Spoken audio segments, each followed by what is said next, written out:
So this is it. The Maple Leafs. The Toronto Maple Leafs. Me wearing my black Maple Leafs jersey, which I got a month ago, with my black cat, who is still hanging out in the bedroom with me. Let us discuss the Maple Leafs. But see, Toronto isn't a simple one. I remember at the start of this series, I told Yvonne, I said the Maple Leafs may end up being a two-parter. But Montreal wasn't a two-parter, and they have a lot of Stanley Cups.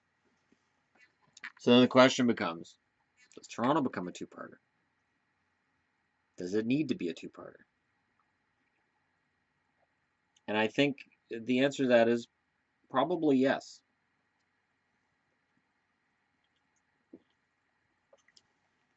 Because unlike Montreal, Toronto has two stories. Toronto has the classic Maple Leafs. The Maple Leafs up till 1967. The Maple Leafs that were a Stanley Cup champion, a contender. The Maple Leafs who had a proud tradition. And then there was the Maple Leafs after 1967. There was the Maple Leafs team that wasn't great for most of the time. The Maple Leafs team that struggled. The Maple Leafs team that was owned by Harold Ballard. That was run by John Ferguson Jr. The Maple Leafs team that really genuinely became a laughingstock around Canada anyways. And I don't know how far into laughingstock territory they got in the US. But in Canada, they were definitely in that category. So I'm honestly starting this not sure if I'm going to do two parts or if I'm going to do one, but I think at the very least I'll probably do the history of the Maple Leafs right now and stick to their successful eras, their creation, their era of winning cups, the 13 Stanley Cups that still stands to this day. It's the second highest total. And then I think when I'm done the series, I'll get into, maybe I'll do a mini series as well on curses, or for lack of using the term curse, because it gets overused in sports these days, maybe mismanagement periods for certain franchises, and get into the muck and the mire of when each franchise has gone through its darkest times. Or as a Dallas Stars fan right now, Vancouver Canucks fan, late 90s, Mark Messier. Boston, it was pretty low in the late 90s for Boston as well when Ray Bourque had to leave, go to Colorado to win a Stanley Cup. That was pretty much the lowest point I can think of as a Bruins fan. For the Leafs, there's been a lot of lean times. I think the Harold Ballard era is the biggest one. So let's just get into the Maple Leafs. The birth of the Maple Leafs. The NHL added 3 American teams in the summer of 1926, one of which was the New York Rangers. Running the team was Manhattan native Colonel John Hammond, who handpicked the man to assemble the roster, Constantine Falkland Carey Smythe, known simply as Con. Smythe's tenure with the Rangers didn't last long, although Smythe successfully landed Bill and Bun Cook, Frank Boucher, and Lawrence Chabot for the Blue Shirts. He was fired before the Rangers' first game and replaced by Lester Patrick. Returning to his sand and gravel business, Smythe for sand, the entrepreneur had his interest piqued by a pending sale of the Toronto St. Patrick's. Originally christened the Arenas when the NHL was formed, the St. Patrick's were failing, having won just 12 of its 36 games the previous season and playing before sparse crowds at the Arena Gardens, later known as Mutual Street Arena. Smythe met with Jack Bickell, a majority shareholder in the Toronto franchise. The two men made a deal in which Bickell would retain a share of the club worth $40,000, provided the Smythe could find the $160,000 from other investors. The transaction was successful and Smythe was given full control of the team. On February 14, 1927, Smythe was named the team's coach and general manager. But beyond the happenings on the ice, a major alteration took place. Smythe immediately changed the team's color from the St. Patrick's green and white to the blue and white of his alma mater, the University of Toronto. Most importantly, he renamed the team the Maple Leafs. Smythe, who served in the Great War, had been inspired by the maple leaf worn by military servicemen overseas. The new incarnation of the Toronto Hockey Club, however, was mired in mediocrity, finished out of the playoffs in 26-27, then winning just one playoff round over the next 4 years. But Smythe made several significant transactions to bring the team into Stanley Cup contention. He traded for Chabot, whom he originally recruited for the Rangers. Then in 1930, Smythe used the winnings from a wager in a horse race named Rare Jewel to help pry King Clancy from Ottawa. A year later, Maple Leaf Gardens was constructed at the corner of Church and Carlton Streets. The 1931-32 campaign ended with the Maple Leafs winning the Stanley Cup as they defeated Smythe's old team, the Rangers, in the finals. Only two players on that victorious team, Hap Day and Ace Bailey, were holdovers from the St. Patrick's. April 18, 1942. Leafs rally from 3-0. The Toronto Maple Leafs got all they could handle and more in the 1942 Stanley Cup Finals. The Detroit Red Wings, which finished with a losing record and 15 points below the Leafs in the regular season standings, had adapted a forecheck-heavy offensive blueprint the Toronto coach Hap Day had difficulty countering. So there you go, Hap Day stays with the team. As a result, the Leafs lost the first 2 games of the series at home, then lost the 3rd game at Detroit's Olympia Arena. On the brink of elimination, Day instituted some drastic changes, injecting some youth into the lineup. He shuffled a pair of defensemen, replacing Bucko McDonald with Ernie Dickens, but the shocker was the benching of one-time NHL scoring champion Gordie Drillin in favor of Don Metz. Prior to Game 4, Day read to his players a letter written by a 14-year-old girl who expressed disappointment in the Leafs' play in the previous 3 games. Day's tactics seemed to spark his players as Toronto rallied from a 2-0 deficit to win Game 4 by a 4-3 score. Metz's brother Nick had the game-winning goal.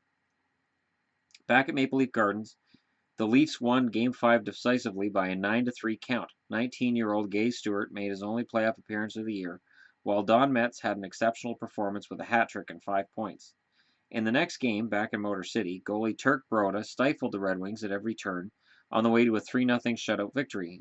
Incredibly, the Leafs had even the series, forcing a 1-game showdown back at Maple Leaf Gardens and for the Stanley Cup. On April 18th, the rink was filled to capacity, some 16,218 spectators watching history in the making. The attendance set a Canadian record for a hockey game. The Leafs fell behind 1-0 after one period but kept their composure. Sweeney Schreiner, the franchise's first ever Russian-born player, scored twice while unheralded center Pete Langell had the game winner in a 3-1 victory. The Leafs leapt over the boards in ecstasy, completing the most improbable of comebacks. As an added reward for their efforts, each player was given a gold coin that also served as a lifetime pass to Maple Leaf Gardens. The feat of coming back from a 3-0 deficit to win a 7-game series had never been accomplished and has never been repeated since in the Stanley Cup Finals. Philadelphia rallied from 3-0 to defeat Boston in 7 games in 2010 Eastern Conference semifinals. And the Los Angeles Kings, seemingly down out against San Jose in 2014 in the opening round, stormed back to win games 4-7, carrying their momentum all the way to winning the Stanley Cup. Did they have to mention those? Did they have to mention the Philly? I was having a nice time reading that article until that happened. Proof I do not read these ahead of time. I do not read these ahead of time. I just go, that's a good idea. Toronto's biggest trades. September 10th, 1943. Toronto Maple Leafs trade Frank Eddles to Montreal for Ted Kennedy. One of the greatest Leafs of all time, Ted Teeter Kennedy, was originally a prospect in the organization of the arch-rival Canadiens. The deal was orchestrated by Toronto's acting manager, Frank Selke, while Conn Smythe was serving in the military during the Second World War. Kennedy's remarkable leadership qualities earned him an appointment as team captain in 1948. His brilliant playmaking endeared him to the Toronto fans. The chant, "Come on, Teeter," became a popular rallying cry at Maple Leaf Gardens. Kennedy won 5 Stanley Cups between 1945 and 1951, establishing an all-time franchise mark with 23 career points in the finals. He is one of only 2 Leafs to win the Hart Trophy as the league's most valuable player, earning the honor in 1954-55, his last full season. In 2014, Kennedy was posthumously named one of the first 3 Leafs to be honored on Legends Row outside of Air Canada Centre. Eddles lasted only 3 years in Montreal, playing a total of 57 games with the Habs before being dealt to the Rangers. Although the Leafs were clear victors in the trade, Smythe felt that the trade made in his absence undermined his authority. Selke in turn resigned and went on to become the architect of many great Montreal teams. Isn't that sad? There's actually an article about the fight between Conn Smythe and Frank Selke. It's a very interesting article in the Rivalries book. I'm not reading that today. I'll get into some of those. I'm going to do like a Rivalries video at some point very soon. There's some very interesting stuff in there. Stuff that I didn't know. So I know that a lot of viewers aren't going to know as well. Not all. I know there's some people out there who are bigger historians on the game than I am. Honorable mention. January 2nd, 1992. Toronto trades Gary Leeman, Alex Godiniak, Jeff Reese, Michel Petit, and Craig Berube to Calgary for Doug Gilmour, Jamie McGowan, Rick Natchers, Kent Manderville, and Rick Walmsley. The 10-player trade, the largest in NHL history, marked the arrival or return to glory for the suffering Maple Leafs franchise. Just 7 months into his post as Toronto general manager, Cliff Fletcher traded for the beleaguered Gilmour, whose Flames days were all but over after his gritty center lost a salary arbitration ruling a few months earlier. Fletcher then brought in Pat Burns to take over the Leafs in coaching duties. In 92-93, Toronto made a surprise playoff run to the semifinals, with Gilmour as the cornerstone of the offense. Gilmour set single-season team records for assists with 95 and points with 127, earning a Hart Trophy nomination and winning the Selke Trophy as the league's top defensive forward. In 5 games with the Leafs, Gilmour appeared in 52 playoff games, setting franchise records with 60 assists and 77 points.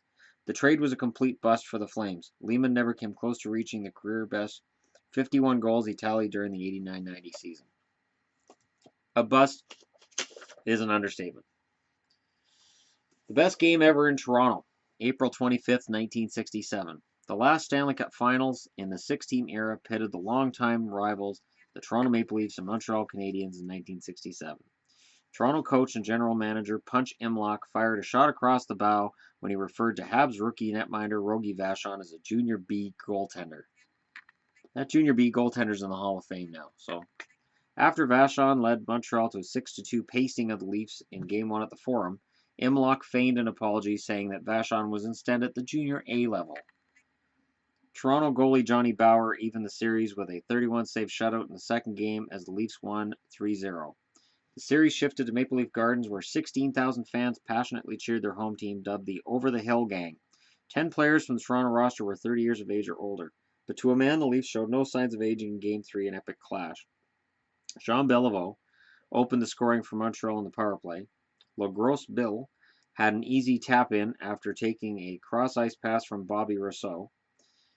6 minutes later, the Leafs answered on a power play of their own. Defenseman Larry Hillman fired a rolling puck from the left point that was deflected by Pete Stemkowski to tie the score. The Leafs grabbed the lead after Jim Pappen found a loose puck in the slot and whipped a backhand that eluded Vachon between the pads. But in the final minutes of the period, John Ferguson equaled the score after the Canadiens won a face-off in the Leafs zone.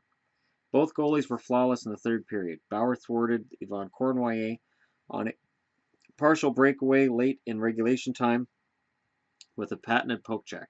At the other end of the ice, Dave Keon missed a glorious chance of the game winner with only 1 second remaining.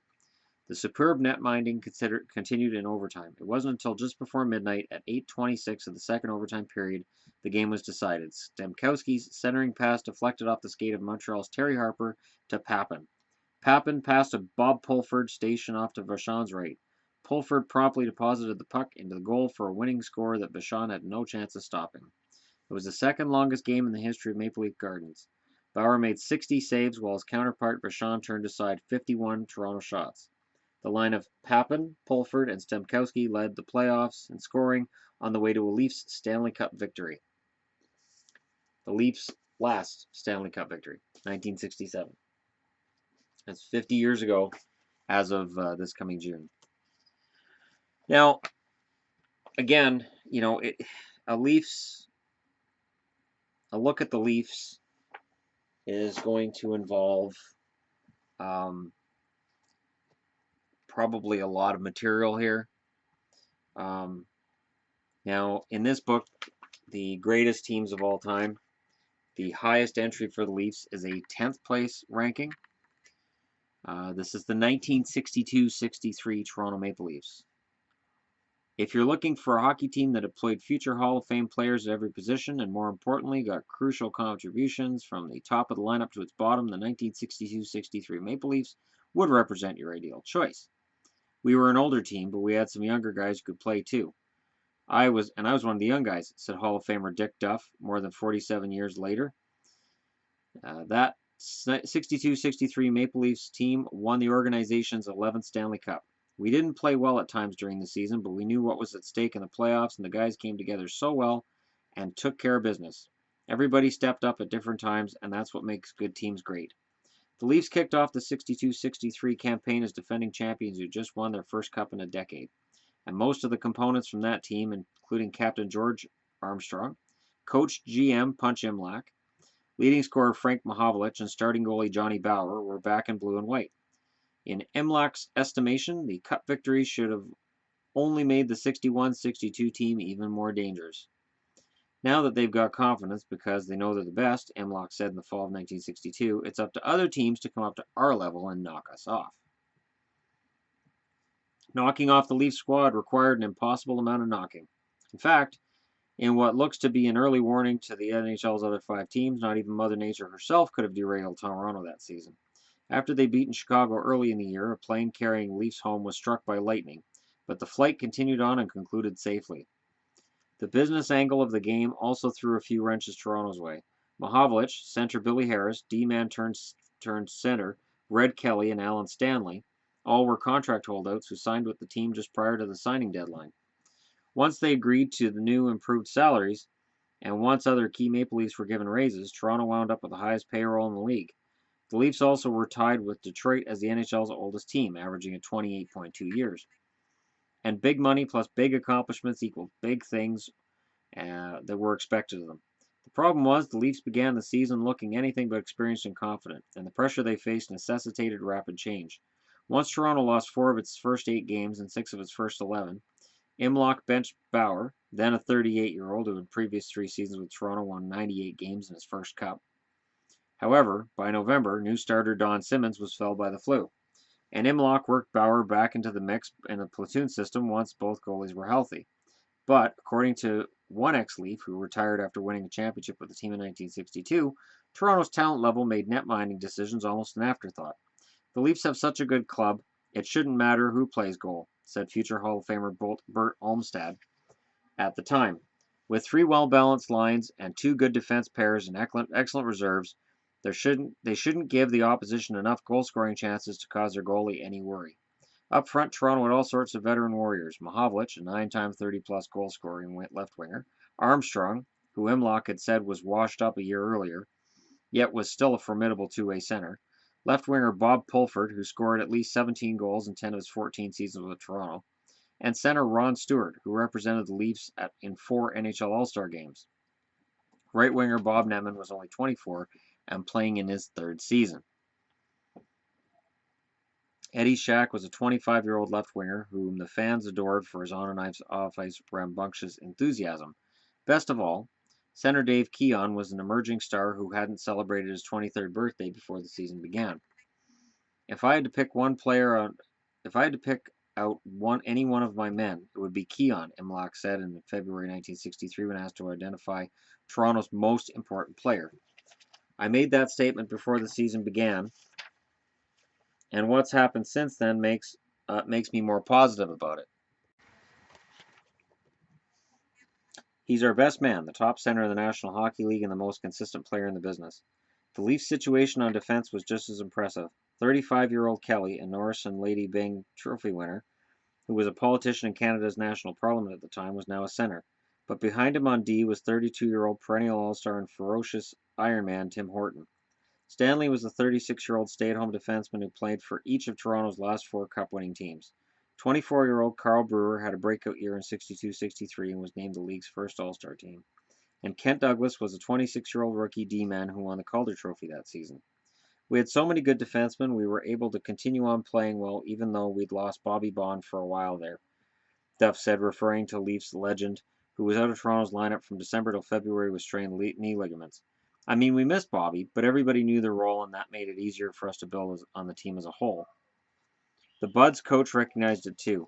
You'd never know our defense was the best by looking at the goals against statistics, but they can be at the best anytime they want to work at it, said Imlock in 62. Douglas, for example, has been our steadiest defenseman. Horton's our best defensively, and Brewer carries the puck better than any defenseman we've got. Toronto's all-around depth helped the Leafs correct their sluggish start.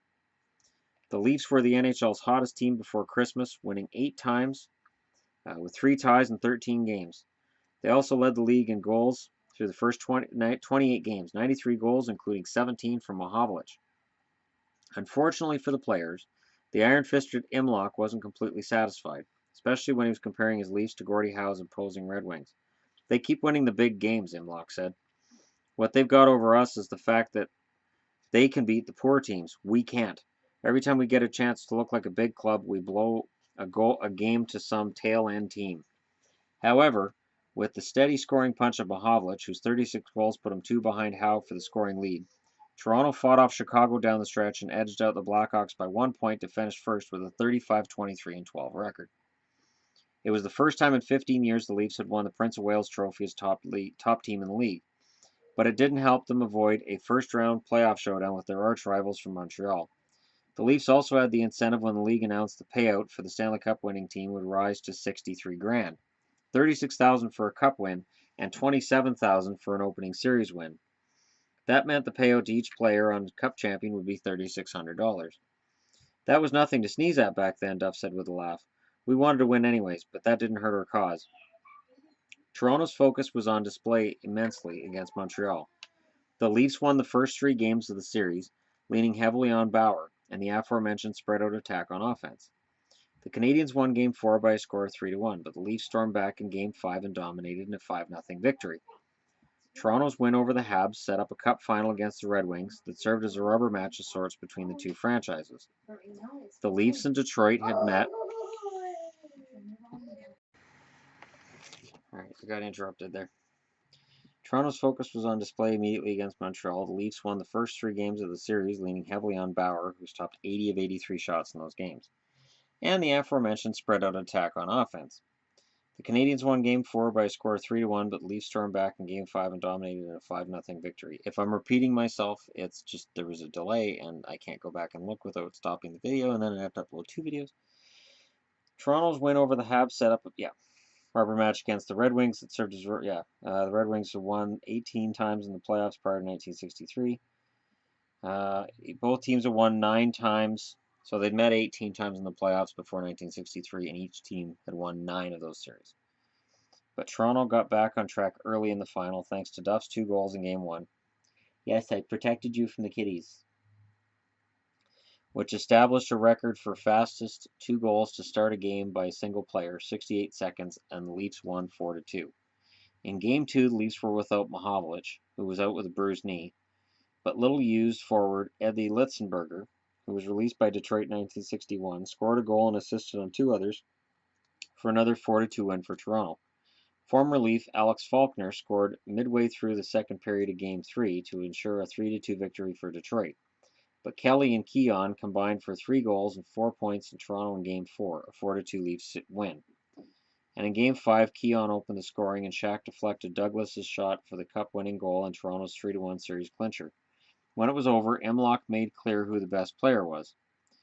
I'd have to take Davey Keon, Imlock said when asked to pick a playoff MVP. It may sound like a lot of talk, but I wouldn't trade him for Gordie Howe. Dave Keon was named the #1 player in the Centennial for the Leafs, and that's a big part of the reason why right there. Key games in the playoffs in the 60s, Keon would come up with the winners, and with the games that were needed to be won, he was the guy you turned to. There are a lot of articles in the rivalries issue regarding Leafs players, and the most interesting is the Harold Ballard one. But in this, I'm going to focus, as I said, on more of 67 and before. And the team right now with where it is, they've missed the playoffs so much in the last decade that it is easy to forget that there is a winning tradition behind this organization from 50 years ago. With the organization they have now, whether it's Brendan Shanahan, Lou Lamoriello, or Mike Babcock, The dedication is there to try to turn the Leafs back into something. And while they may be viewed in a lot of cities around wherever in North America as a joke, laughingstock, and there are certainly people who, whether it's Marner or it's Matthews or Nylander, people are waiting for them to fail. Waiting for them to fail just so they can go typical Maple Leafs. That's the Maple laughs. That's just how things work in Toronto. Whatever insult they want to throw out there, they can. The truth is, I really believe that this time around the rebuild's going somewhere because it's a full-on rebuild, and it seems to be getting done at the right time. Picking up Austin Matthews as the #1 draft pick was done in a year when the draft was really stacked, and it's important to keep that in mind. The draft was stacked, and they come out of it with the best player, potentially. Marner, good offensive player. Nylander, very good offensive player, great instincts. The core is there for the Leafs to write a story that'll end up in one of these books 100 years from now. The potential for the Leafs to break through and win a Stanley Cup with that core. Not now, not next year, but it is there. And I think, while Oilers fans are complaining that they want respect, and I give them respect based on what they put together, the Leafs have a lot to be respected for right now as well. This is a different era. This is not the same team. This is not the same management group. This is not the same setup. And I told Leafs fans during the summer in kind of a half-joking manner that this was going to be different. And this wasn't like an abusive husband saying things should be different and then it goes back right the way it was when the marriage gets put back together. Leafs fans, I think, can trust this rebuild based on who's behind it, based on what they've been able to get so far, and the fact that they know a lot of work is still left to be done. They weren't saying, oh, we're playoffs next year and then this is going to happen, and then, getting way ahead of themselves. So I'm very impressed with where the Leafs are right now. And that's why I want to avoid all of the stuff that's happened from 1968 through till now, minus the core they're putting together for the future, because I think that's a different video for a different time. You could argue that I could have done that with Montreal too. You could argue that Montreal, after Patrick Roy left, has been a completely different organization. I would argue that thanks to Jose Theodore and Carey Price, there's a tradition that's continuing in Montreal of excellent goaltending. And there hasn't been really a downtime like Toronto suffered through, honestly, since Harold Ballard. And it is a sad storyline that hopefully is coming to an end, because you need a solid Toronto team. You do. If you're the NHL, you want Toronto to do well because you can just print money. Toronto Maple Leafs are an organization. You can just print money off of them. That's why I've got so many jerseys, because jerseys sell. I just buy the ones that don't sell. I buy the ones that are on sale after they've changed their jersey again. And they'll change their jersey a million times because they know they're going to sell. And they can make a smallest alteration, and everybody will go nuts and say, I love that, I have to go buy it. So the Toronto Maple Leafs, in terms of organizations in the NHL, have been a laughingstock, but because of the fact that they're in the biggest Canadian market, because of the fact that they exist as a team that has been solid for so long for their fan base, a team that has such a strong brand, that I figured I would discuss the good stuff and discuss what the good stuff is that's coming up now, and leave the rest for another video. Anyways, thanks for watching. I will be back tomorrow with the Vancouver Canucks, which will be a very entertaining video. That is going to be a very entertaining video. I'm not getting into career leaders because I discussed a lot of the career leaders in this video, and tomorrow will be more Vancouver and its brushes with greatness. It's getting so close and not getting it, which is almost as depressing as seeing your last Stanley Cup in 1967. But fear not, Toronto, you're closer to the Stanley Cup right now than Vancouver, as far as I'm concerned. And I don't think very many Canucks fans even would argue with that. Thanks for watching. I will be back with Vancouver tomorrow and further videos tomorrow. And if you're just browsing through, don't forget to hit like and subscribe. I will be doing the other history videos after this, and then a new series will start shortly after that. Thanks for watching, and I'll talk to y'all again soon.